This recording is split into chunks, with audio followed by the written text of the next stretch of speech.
Hello everyone, welcome to science lovers. ये particular video हमारा based है बोहर एटॉमिक मॉडल के ऊपर। ये जो हमारा वीडियो चल रहा है, ये वीडियो हमारा एटॉमिक स्ट्रक्चर के सीरीज का 7वां वीडियो है और इस वीडियो में हम लोग बात करने वाले हैं बोहर्स एटॉमिक मॉडल के बारे में। देखिएगा, बोहर्स एटॉमिक मॉडल हमें क्या बताता है। इससे पहले हम लोग रदरफोर्ड के मॉडल को पढ़ चुके हैं, रदरफोर्ड मॉडल हम लोग पढ़ चुके हैं। इससे पहले रदरफोर्ड के मॉडल को हम लोग देख चुके हैं। उसके बाद हमारा प्लैंक के थ्योरी को हम लोग ने देख चुके हैं। प्लैंक का जो क्वांटम थ्योरी था वो भी हम लोग देख चुके हैं। अब हम लोग पढ़ने वाले हैं रदरफोर्ड के मॉडल के बाद बोहर के एटॉमिक मॉडल को। तो चलिए शुरू करते हैं। देखिएगा दोस्तों कि इससे पहले रदरफोर्ड ने जो मॉडल दिया था उसमें मैक्स रदरफोर्ड के मॉडल में एक कमी यह रह गई थी कि रदरफोर्ड के मॉडल में उन्होंने ये नहीं बता पाए कि इलेक्ट्रॉन जो होता है ट्रैवल करता है। इलेक्ट्रॉन जो होता है वो चारों तरफ न्यूक्लियस का ट्रैवल तो करता है, लेकिन वो न्यूक्लियस से क्यों नहीं चिपक जाता। ये शॉर्ट कमिंग्स रह गई थी रदरफोर्ड के मॉडल में। उसके बाद मैक्स प्लैंक ने बोला, प्लैंक के मॉडल में ये बताया गया कि एनर्जी जो होता है, किसी भी पार्टिकल का एनर्जी वो क्वांटाइज्ड होता है, मतलब उसका एक फिक्स्ड वैल्यू होता है और उसकी एनर्जी का फॉर्मूला हम लोग यूज करते हैं E=h/μ से। यहाँ पर h हमारा क्या था, प्लैंक का कांस्टेंट था, जिसका वैल्यू था 6.676 × 10⁻34 जूल पर सेकेंड। ठीक है, अब देखिए इस थ्योरी के ही बेस पर, ये जो प्लैंक का मॉडल है इसके ही बेस पर बोहर ने अपना एटॉमिक मॉडल दिया। तो देखिएगा बोहर ने क्या कहा।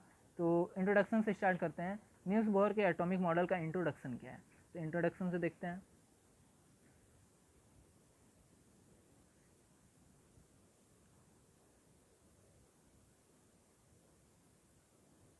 Introduction of Bohr atomic model.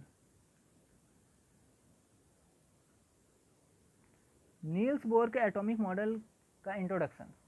तो सबसे पहले देखिएगा, नील्स बोहर ने 1913 में इन 1913 Niels Bohr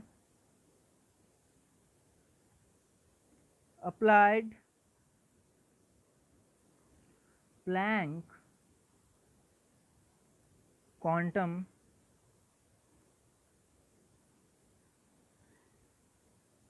theory of radiation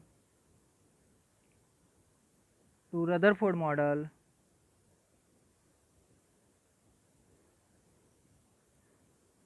and gives a new atomic model. Rutherford ने क्या किया, नील्स बोहर ने क्या किया, ज़्यादा कुछ नहीं किया। वो उन्होंने 1913 में प्लैंक का जो थ्योरी था, क्वांटम थ्योरी था, उस थ्योरी को रदरफोर्ड के एटॉमिक मॉडल पर लगाया और उसके बाद उसके अकॉर्डिंग उन्होंने एक नया मॉडल दिया। This new model is known as Bohr atomic model. और इस नए मॉडल को उन्होंने क्या बताया, ये नया मॉडल जो है बोहर एटॉमिक मॉडल कहलाया। एक बात याद रखिएगा, बोहर एटॉमिक मॉडल में एक खास बात है कि उन्होंने एनर्जी को क्या कहा, एनर्जी जो है वो क्वांटाइज्ड है। Energy is quantized.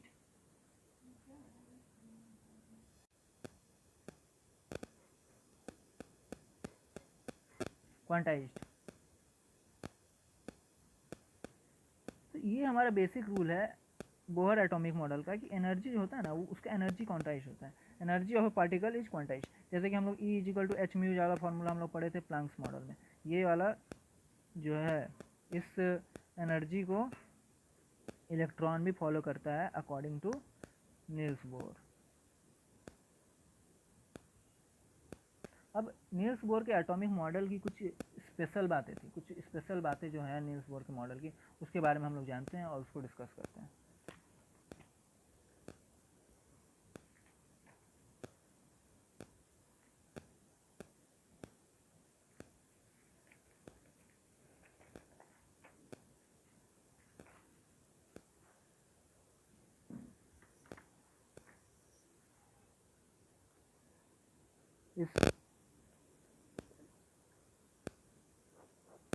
स्पेसिफिकेशन, क्या क्या स्पेशल बात नील्स बोहर ने अपने मॉडल में बताई, ये देखते हैं। In this model In this model, Bohr discuss about the position of electron in detail.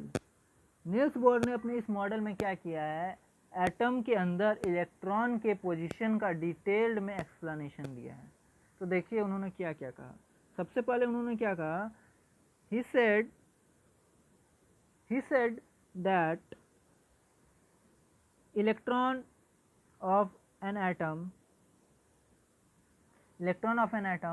move in different specific circular orbits around the nucleus। Niels Bohr ने क्या कहा कि इलेक्ट्रॉन जो है अपने एटम के चारों तरफ एक स्पेसिफिक रीजन में घूमता है, उसके अराउंड घूमता है, और इस स्पेसिफिक पाथ को हम लोग बोलते हैं ऑर्बिट। अब देखिएगा ऑर्बिट के बारे में उन्होंने और क्या क्या कहा। In a same orbit the energy of electron are same. In a same orbit the energy of electron in same. क्या बोला गया, बोर्स ने क्या बोला, इन अ सेम ऑर्बिट, किसी भी एक सेम ऑर्बिट में the energy of electron are same, जो एनर्जी होगा इलेक्ट्रॉन का वो क्या होगा, सेम होगा। thus orbit are also known as energy level. और इसलिए हम लोग एनर्जी को क्या बोलते हैं, इसलिए हम लोग ऑर्बिट को एनर्जी लेवल भी बोलते हैं। देखिए यहाँ पे जो same energy in all orbits, मतलब किसी भी ऑर्बिट में सेम एनर्जी होगा, किसी भी ऑर्बिट में same energy of electron in same orbit. ये थ्योरी जो है ये प्लैंक के क्वांटम थ्योरी से लिया गया है, बोहर ने इसे वहीं से लिया है, क्योंकि वहाँ पे भी हम लोग जानते थे कि E equal to h nu होता है, यहाँ पर हमारा इलेक्ट्रॉन का एनर्जी सेम होता है। तो किसी पर्टिकुलर ऑर्बिट के लिए the energy of electron is same. ठीक है, तो देखिएगा आगे क्या बोला गया है,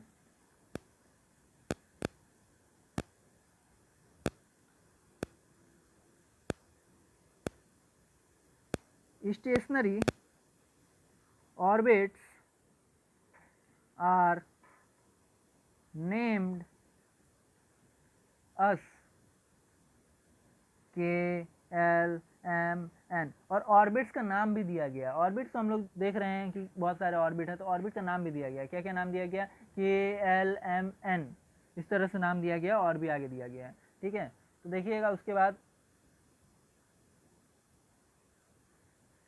और साथ में क्या बोला गया है, only those orbits named in which, ये मोस्ट इंपॉर्टेंट पार्ट है, देखिएगा इसको ध्यान से समझिएगा, इस लाइन को ध्यान से समझिएगा। क्या बोला जा रहा है, only those orbits named in which the angular momentum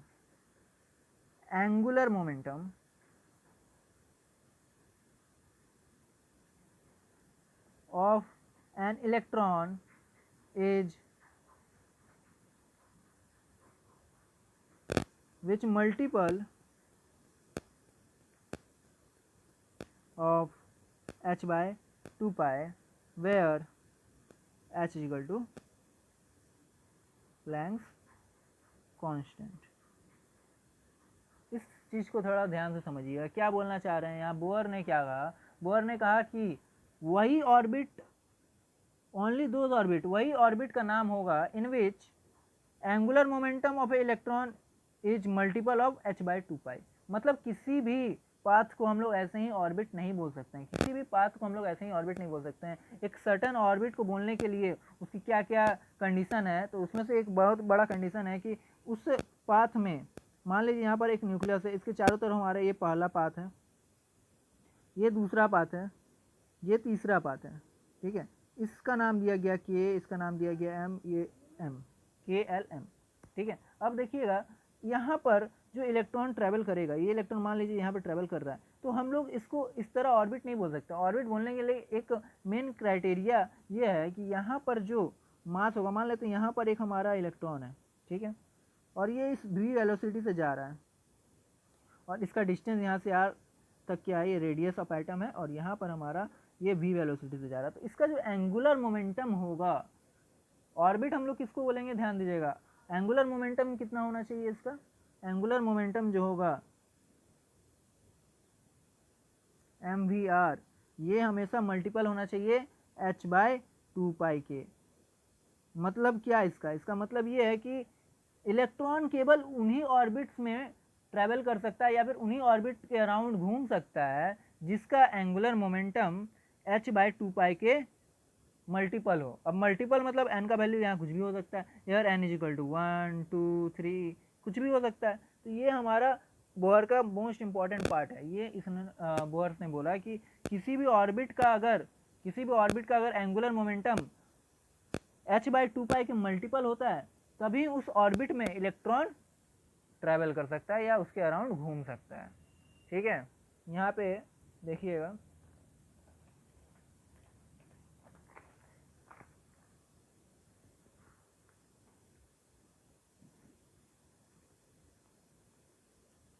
ये जो फॉर्मूला आया mvr = h/2π मल्टीपल n, यहाँ पर क्या है, यहाँ पर n जो है नंबर ऑफ ऑर्बिट्स है, नंबर ऑफ ऑर्बिट्स, ये हमारे नंबर ऑफ ऑर्बिट्स को डिनोट करता है। यहाँ पर m क्या है, मास ऑफ इलेक्ट्रॉन, v क्या है, वेलोसिटी ऑफ इलेक्ट्रॉन, h क्या है, प्लैंक्स कांस्टेंट, इसका वैल्यू हम लोग जानते हैं कितना होता है, 6.67 × 10⁻34 जूल/सेकेंड, ठीक है। उसके बाद देखिएगा आगे क्या है, 2π तो कांस्टेंट हम लोग को पता ही है।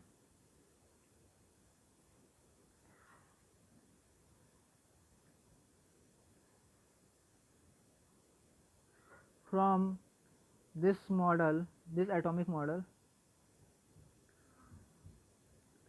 stability of atom can be explained, और इस मॉडल का यूज़ करके हम लोग किसी भी एटम का स्टेबिलिटी को पता कर सकते हैं। तो बोहर के मॉडल में ये स्पेशल बातें थी जो बोहर ने अपने मॉडल के बारे में बताई। अब कुछ शॉर्टकमिंग्स भी थी बोहर के मॉडल में, कुछ ऐसी बातें भी थी जो नहीं बता पाए वो। तो चलिए आगे देखते हैं उनके शॉर्टकमिंग्स में बोहर ने क्या क्या नहीं बताया, क्या क्या उसके शॉर्टकमिंग्स में आते हैं, तो उनको ध्यान से समझिएगा। शॉर्टकमिंग्स के बारे में हम लोग देखते हैं। शॉर्टकमिंग्स मतलब लिमिटेशंस, क्या क्या वो नहीं बता पाए।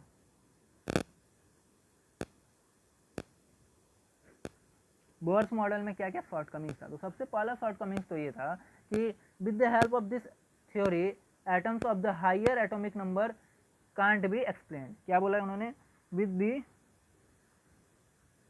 Help of this theory atom of higher atomic number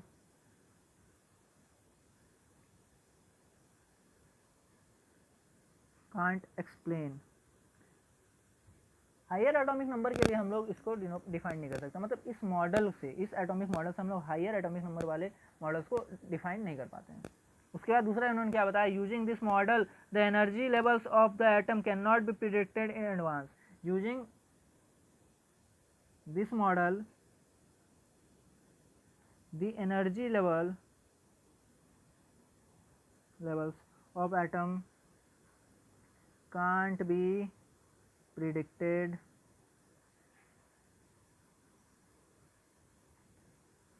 in advance। बोला क्या जा रहा है, इस मॉडल का यूज करके हम लोग किसी भी एटम के एनर्जी लेवल को पहले से प्रिडिक्ट नहीं कर सकते हैं, जबकि क्वांटम थ्योरी के अकॉर्डिंग क्या बोला जाता है, क्वांटम थ्योरी के अकॉर्डिंग एनर्जी जो है एक फिक्स्ड वैल्यू होता है। तो हम लोग को पहले से प्रिडिक्ट कर देना चाहिए, लेकिन इस मॉडल के थ्योरी हम लोग इस मॉडल के यूज करके हम लोग एटम के एनर्जी को पहले से प्रिडिक्ट नहीं कर सकते हैं। ये डिपेंड करता है कि उस एटम के एटॉमिक मास के वैल्यू पे डिपेंड करता है और बहुत सारे फैक्टर्स पे डिपेंड करता है। तो इस मॉडल की एक शॉर्ट कमिंग थी। चलिए आगे अगले शॉर्ट कमिंग्स को देखते हैं। आई होप यहाँ तक समझ में आ रहा हो। Observing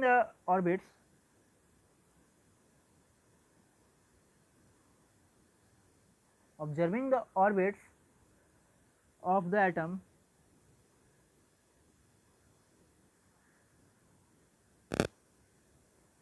from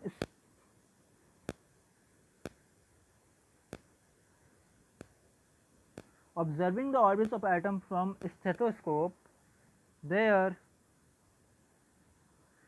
will seen subcell in the deep of orbitals which was not defined by Bohr।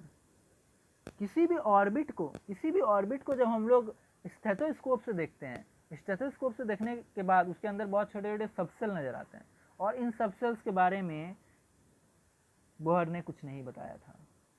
इस सबसेल्स के बारे में बोहर ने कुछ नहीं बताया था। अगला देखते हैं, अगला क्या शॉर्ट कमिंग्स बोहर के मॉडल का रह गई।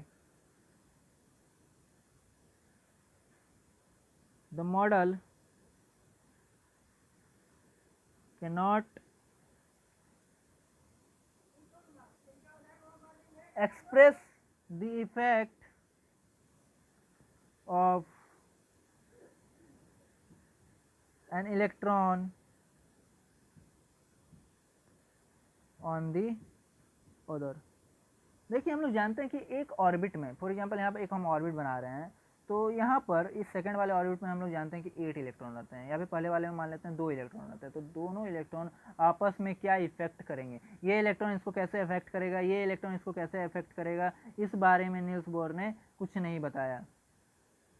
इस बारे में नील्स बोर ने कोई भी जानकारी नहीं दी। तो ये इनके मॉडल का एक बहुत ही बड़ा शॉर्ट कमिंग्स रह गया। उसके बाद और एक शॉर्ट कमिंग्स है जो कि बहुत इंपॉर्टेंट है, जिसके बारे में नील्स बोर ने नहीं बताया।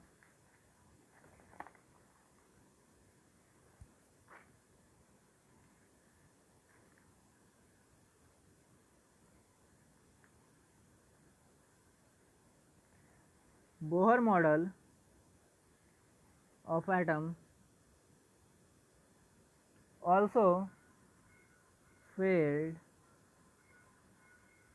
to explain the splitting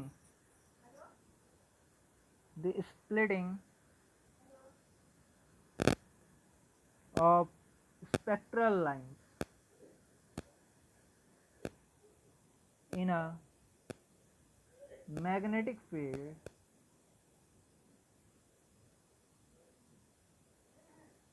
Zeeman effect and electric field Stark effect. जब हम किसी एटम के स्पेक्ट्रल लाइंस को शो करते हैं, किसी एटम के स्पेक्ट्रल लाइन को देखने की कोशिश करते हैं, जब उसको हम लोग एक मैग्नेटिक फील्ड में रखते हैं, तो ये एक इफेक्ट शो करता है। उस इफेक्ट को बोला जाता है जीमन इफेक्ट। तो बोहर के मॉडल से हम लोग जीमन इफेक्ट को एक्सप्लेन नहीं कर सकते हैं। और इसी तरह जब हम इसे इलेक्ट्रिक फील्ड पर रखते हैं, तो ये जो एटम है एक इफेक्ट शो करता है जिसको हम लोग बोलते हैं स्टार्क इफेक्ट, और इस स्टार्क इफेक्ट को भी बोहर का मॉडल एक्सप्लेन नहीं कर सकता है। तो ये सब चीज़ें थी बोहर के मॉडल के शॉर्ट कमिंग्स, क्या क्या बोहर के मॉडल के थ्रू हम लोग नहीं जान सकते हैं। लेकिन इन सब के बावजूद बोहर का जो मॉडल है वो बहुत ही यूजफुल है, और इसके यूज करके, बोहर के मॉडल को यूज करके हम लोग हाइड्रोजन एटम पर अगर यूज करते हैं, देखिए बोहर का जो मॉडल है ये सिंगल इलेक्ट्रॉन सिस्टम के लिए, क्या सिंगल इलेक्ट्रॉन सिस्टम के लिए। और हम लोग जानते हैं कि हाइड्रोजन में जो हमारा है ना, ये हमारा एक ही इलेक्ट्रॉन होता है, एक ही इलेक्ट्रॉन प्रेजेंट रहता है। तो हम लोग हाइड्रोजन एटम पर बोहर का मॉडल अप्लाई कर सकते हैं, ठीक है। तो इस वीडियो के लिए इतना ही दोस्तों। नेक्स्ट वीडियो जो है ना वाला ना, वो बहुत ही इंपॉर्टेंट होने वाला है। नेक्स्ट वीडियो जो है बहुत ही ज़्यादा इंपॉर्टेंट होने वाला है, क्योंकि हम लोग उस मॉडल में, बोहर के मॉडल में हम लोग हाइड्रोजन आइटम में बोहर का मॉडल को अप्लाई करेंगे और बहुत सारे फार्मूले डिराइव करेंगे, बहुत सारे फार्मूले डिराइव करेंगे, जैसे कि एनर्जी क्या होगा nth ऑर्बिट का, और वेलोसिटी क्या होगा इन nth ऑर्बिट, मोमेंटम क्या होगा, रेडियस क्या होगा हाइड्रोजन आइटम का। इस तरह के बहुत सारे फार्मूले हम लोग नेक्स्ट वीडियो में निकालने वाले हैं, डिराइव करने वाले हैं। तो नेक्स्ट वीडियो जो होने वाला है इस सीरीज का बहुत ही इंपॉर्टेंट होने वाला है। तब तक के लिए गुड बाय दोस्तों। अगर इस वीडियो में आपको कुछ भी अच्छा लगे तो वीडियो को लाइक कर दें, ज़्यादा से ज़्यादा शेयर कर दें, और अगर आप हमारे चैनल पर न्यू हैं तो चैनल को सब्सक्राइब कर दें। तब तक के लिए गुड बाय दोस्तों, हैव अ नाइस डे।